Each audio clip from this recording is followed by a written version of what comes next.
पाकिस्तान ने कनाडा से कुछ लोगों को हायर किया और शेख मुजीबुर रहमान को मरवा दिया, उनकी बेटी को भी मरवा दिया। उनकी एक बेटी इंग्लैंड में पढ़ती थी, शेख हसीना, जो अभी बांग्लादेश की क्या है प्रधान, समझ गया। अमेरिका धमकी दे रहा है कि हमारे पास परमाणु बम है, हमारे पास परमाणु बम है, लगभग 100 की संख्या में परमाणु बम लेके चल रहे हैं। तो रूस ने कहा कि हमारे पास भी परमाणु बम है, और जब चला था ये बैटल ग्रुप ना, तो उस समय तक गिनती जो हुई थी वो 200 के आसपास थी।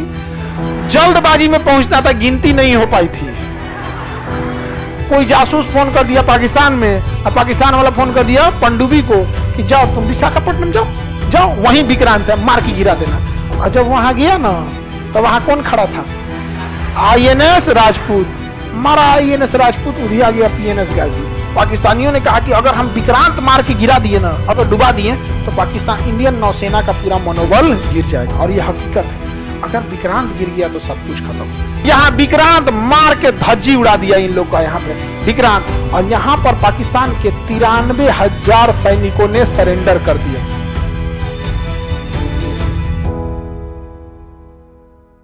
क्या किया गया? धो दिया गया, मार के तबाह कर दिया गया पाकिस्तानी लोग को यहाँ पर। और यहाँ पे पाकिस्तान के पास, यहाँ से अब इधर जो खाना पीना घट गया, बंगाली सब तो खाना देगा सब नहीं इनको, हाँ, जो अरे दे दे सब इन लोग को, तो खाना पीना कहां से जाएगा? तो इधर से जा रहा था गोला बारूद, इधर से जा रहा था, नेवी मार के यहीं उड़ा दी है। यहाँ से गोला बारूद सब खत्म हो गया इधर। और दौड़ा दौड़ा मारी कौन? भारतीय सेना। अब पाकिस्तान के पास एक पनडुब्बी थी जिसका नाम था PNS गाजी। PNS गाजी ये दुनिया की सबसे खतरनाक पनडुब्बी थी उस टाइम की। ये पानी के अंदर चलती थी, पानी के अंदर रहते, पानी के अंदर, अब मिसाइल मार देती थी। पानी के अंदर चलने की वजह से कभी दिखती ही नहीं थी, दिखाई नहीं देगी, समझ गया कि नहीं? पानी के नीचे रहेगी, कैसे दिखेगी? और इसको आदेश दिया गया कि तुम कराची से निकलो और जाके किसको मार दो? विक्रांत जहाज को। हम लोग का उस समय का सबसे बड़ा जहाज था विक्रांत, 1 किलोमीटर लंबा। कितना? और उसके ऊपर जहाज उतरती थी, एयरपोर्ट था उसके ऊपर। जहाज क्या था? विक्रांत। और इसके ऊपर क्या था? एयरपोर्ट। यहां लड़ाकू जहाज उतरती थी और वो पानी में ले जाके यहां लगा दिया, तैरता हुआ एयरपोर्ट। और यहां से मिसाइल भी मार रहा है। और जैसे यहां से एयरफोर्स बम गिराई, वापस फ्यूल भरने, हथियार भरने गई, तो यहां से उड़ाई बम गिराया, धड़ धड़ धड़। जब इसका फ्यूल खत्म हुआ, हथियार खत्म हुआ, तो ये कहां आएगा? अपने जहाज पे। तब तक ये फ्यूल भर के रेडी हो गई। बांग्लादेशी को यार टाइम तो दिया करो यार, भागने का भी टाइम नहीं देता। तो पाकिस्तानियों ने कहा कि अगर हम विक्रांत मार के गिरा दिए ना, अगर डुबा दिए, तो पाकिस्तान इंडियन नौसेना का पूरा मनोबल गिर जाएगा। और यह हकीकत है, अगर विक्रांत गिर गया तो सब कुछ खत्म, क्योंकि सबसे शक्तिशाली जंगी बेड़ा वही था। और विक्रांत को अगर कोई मार सकता था तो PNS गाजी मार सकता था। और चल दिया PNS गाजी। जब चला था तभी दिखा था, यहां से पानी में अंदर घुस गया, पता नहीं चला कहां है कहां नहीं है यहाँ पे। अब क्या किया जाए? तो PNS गाजी को अंडमान निकोबार में छुपा दिया गया। उसको साइलेंटली कहां भेज दिया गया? अंडमान निकोबार। विक्रांत को, गाजी को नहीं, विक्रांत को छुपा दिया गया। लेकिन यहां दिमाग लगाया नौसेना ने। उसने विशाखापट्टनम बंदरगाह पर क्या किया? हल्ला फैला दिया कि विक्रांत आ रहा है। कौन आ रहा है? विक्रांत। जबकि विक्रांत कहां था? हल्ला कर दिया गया विक्रांत कहां आ रहा है? विशाखापट्टनम। क्यों आ रहा है? तो फ्यूल भरेगा, खाना पीना भरेगा। अब विक्रांत में 5,000 सैनिक तैनात थे, तो 5,000 के आदमी डेली 3 टाइम खाना खाएगा, यानी एक दिन में 15,000 आदमी खाना खाएगा। और अगर वो 1 महीना का खाना एक बार में भरता है, तो एक दिन में अगर 15,000 का खाना, तो 1.5 लाख लोगों का खाना रखेगा। समझ रहे हैं? 1.5 लाख कौन चीज?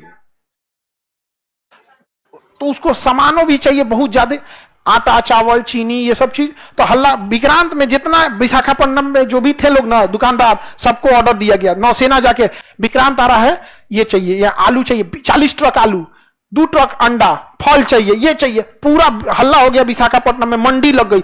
विक्रांत में जाएगा, विक्रांत में जाएगा। वहां कोनो जासूस फोन कर दिया पाकिस्तान में, विक्रांत आ रहा है। कौन आ रहा है? विक्रांत। अच्छा, PNS गाजी को मारने की क्षमता अगर किसी में थी तो INS राजपूत में थी। एक जहाज थी जिसका नाम था INS राजपूत, और INS जहाज राजपूत खराब हो गया था, उसकी इंजन में कुछ गड़बड़ी आ गई थी, और उसके बनने के लिए उसे रखा गया था कहां पर? विशाखापट्टनम। तो सोचिए, INS राजपूत तो जा नहीं सकता था, कहां रखा हुआ था? विशाखा। अब बुला लिया गया PNS गाजी को, कहां? विशाखा। कोई जासूस फोन कर दिया पाकिस्तान में, और पाकिस्तान वाला फोन कर दिया पनडुब्बी को कि जाओ तुम विशाखापट्टनम जाओ, जाओ वहीं विक्रांत है, मार के गिरा देना। और जब वहां गया ना तो वहां कौन खड़ा था? INS राजपूत। मारा INS राजपूत, उधिया गया PNS गाजी। PNS गाजी डूब गया। अमेरिका इतना गरियाया पाकिस्तान को कि तो हमारा इज्जत तो उतार दिया रे चोट्टा कहीं का। ये पनडुब्बी कैसे हरवा दिया वहां, पता नहीं कैसे मार दिया। विक्रांत मिलवे नहीं किया यहाँ पे। अब यहां से निकला विक्रांत, अब फुल फ्लेजेड धोया, और यहाँ एयरफोर्स वगैरह धो दी यहाँ पर। अब पाकिस्तान किसको बोला? अमेरिका को, कि हमारा जान प्राण बचा लीजिए। बहुत इज्जत का सवाल है। अगर ये बच गया ना, ये जगह हम आपको सैन्य अड्डा के लिए दे देंगे। आप यहां से चाइना को कंट्रोल कीजिएगा, भारत को कंट्रोल कीजिएगा यहां पर। तो वहां से कौन चल दिया? अमेरिका। कहा कि बेशक हम आएंगे तुम्हें बचाने के लिए। तो यहां से कौन चल दिया? अमेरिका। ये है कौन? पाकिस्तान। और ये यहां लड़ाई चल रही है बांग्लादेश में, और यहां हम लोग का कौन खड़ा है? विक्रांत। अब यहां से अमेरिका भेज दिया सबसे बड़ा जंगी जहाज, और उसके साथ कई जहाजों की पूरी बैटल ग्रुप चल रही थी। पनडुब्बी जो थी नीचे, उसका पनडुब्बी लेके आया, विमान वाहक पोत लेके आया, मिसाइल मारने वाला आया, कई जहाजों का पूरा ग्रुप लेके कौन चल दिया? अमेरिका। पूरा ग्रुप में आया, एगो दुगो नहीं, पूरा ग्रुप में।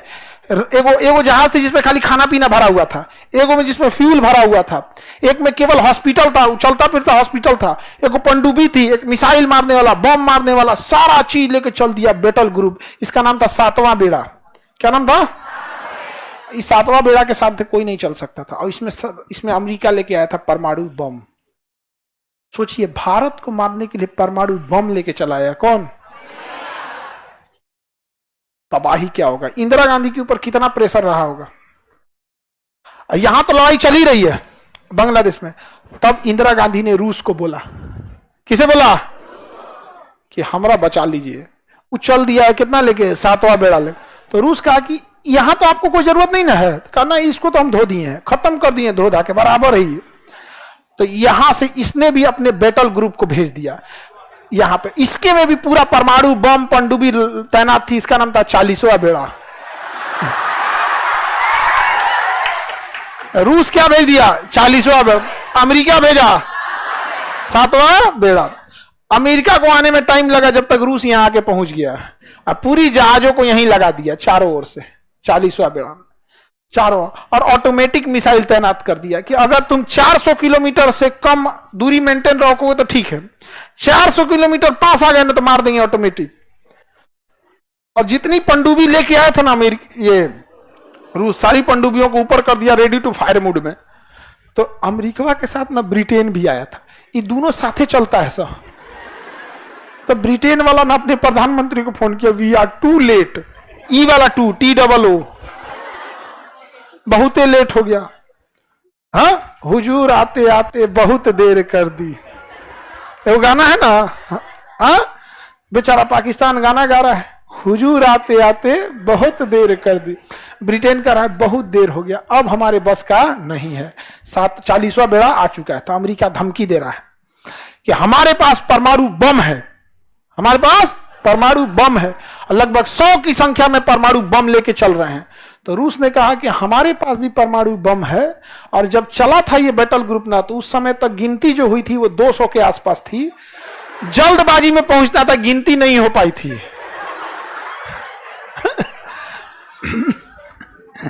अब यहां आ गया कौन? 7वां बेड़ा।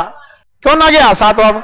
और यहीं से कह रहा है, भारत तुम लड़ाई रोक दो, भारत तुम लड़ाई रोक दो।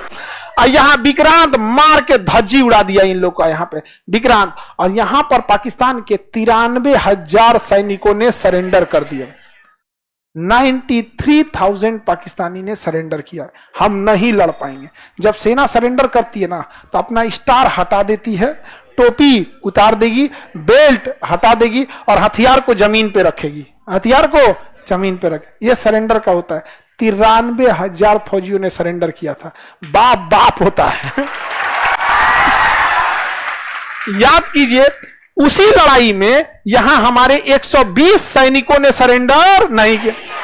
ये चुट्टा 93,000 सरेंडर किया। Guinness book of world record में है। पूरी दुनिया में सबसे बड़ा सरेंडर जो किया, किसने किया? पाकिस्तान ने सरेंडर किया, पूरी दुनिया में सबसे ज्यादा। और यहाँ रूस किसको संभाल लिया?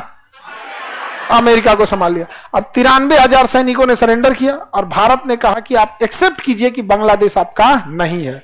तो कहा कि हम एक्सेप्ट करते हैं कि बांग्लादेश आज से स्वतंत्र हो। कहा कि शेख मुजीबुर रहमान को छोड़िए।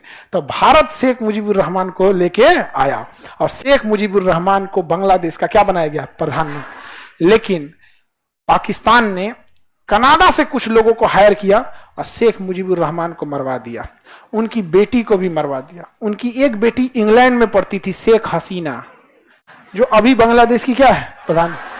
समझा गया? इसलिए जस्टिन ट्रूडो जब आए थे ना, अब भारत पे आरोप लगा रहे थे, तो शेख हसीना ने भी बांग्लादेश को बोला था और कनाडा को कि चट्टा कहीं क्या बोलता है, हमारे पिता के असोसिएशन में कनाडा का हाथ था। समझा गया कि नहीं आ गया? यहाँ पे तो उधर निर्माण किसका हुआ? पाकिस्तान। लेकिन अमेरिका इतना दबाव बनाया भारत पर, और रूस ने भी दबाव बनाया कि भाई हमारा 40वां बेड़ा जल्दी खाली करो, हमरा औरों जगह लड़ाई लड़ने जाना है, समेटो यहाँ पे। तब तक मानेक शाह इंदिरा गांधी से कह रहे थे कि इधरों का कब्जा करिए लेते हैं, इधर भी कब्जा कर ही लेते हैं। लेकिन पॉलिटिकल प्रेशर इंदिरा गांधी पे ज्यादा था, क्योंकि अगर रूस अपना 40वां बेड़ा हटा लेता तो फिर अमेरिका चढ़ जाता। तो फिर वही हुआ कि हम इन 93,000 को लौटा देंगे। और शिमला सम्मेलन हुआ कि भारत और पाकिस्तान किसी भी विवाद को आपस में बैठ के सुलझाएगा, ना यूएनओ में जाएगा ना अमेरिका में जाएगा, शिमला समझौता में। इसीलिए जब भी पाकिस्तान यूएनओ में जाता है कि कश्मीर में जन्नत संग्रह करा दीजिए, कश्मीर के लोगों से पूछ दीजिए, तो भारत कहता है कि सब पहले साइड कीजिए। ये देखिए, ये चोट्टा 1972 में साइन किया है शिमला समझौता कि हम दोनों आपस में बैठ के बात करेंगे। कहिए कि चले दिल्ली बिरयानी खिलाएंगे, इसको बैठ के बात करते हैं। आपस में बैठ के जब बात किया जाएगा तो हर समय जब भी बाप और बेटा बैठ के बात किया है तो सुना किसका जाएगा? बाप का। समझा गया कि नहीं आ गया? यहाँ पे तो पाकिस्तान का हाल हो गया, बांग्लादेश क्या हो गया? स्वतंत्र हो गया। ये बताइए, बांग्लादेश को स्वतंत्र करने के लिए सबसे बड़ा बुनियाद तो पाकिस्तान ने डाला था। इस तरह से भेदभाव होता है जी। मतलब तुम्हारे देश के लोग थोड़े से अलग दिखने में हो गए, भाषा अलग हो गई तो तुम उसको। अब आप सोचिए, ये पाकिस्तानी जब अपने देश के आवाम के नहीं हुए तो हमारे होंगे? हाँ, कुछ आदर्शवादी लोगों का कहना है कि पाकिस्तान से मतलब पाकिस्तान को ऐसे नहीं बोलना चाहिए, ये नहीं करना चाहिए। अजब हाल है, आप पाकिस्तान को अच्छे से नहीं जानते हैं।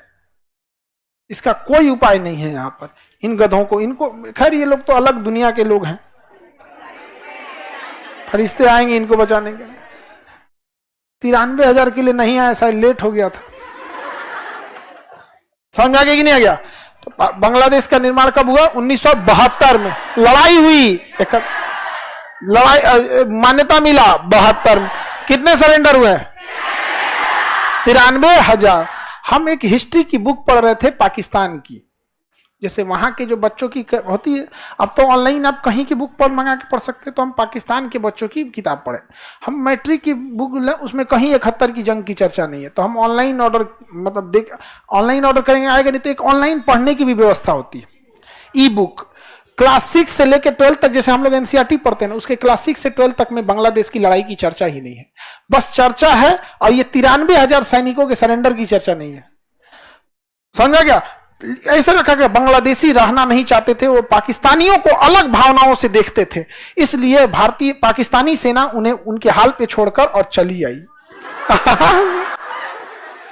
उनकी बाप रे बाप, शिक्षा में ऐसे मिलेगा तो क्या होगा? समझ आ गया? एजुकेशन बहुत बड़ी चीज होती है।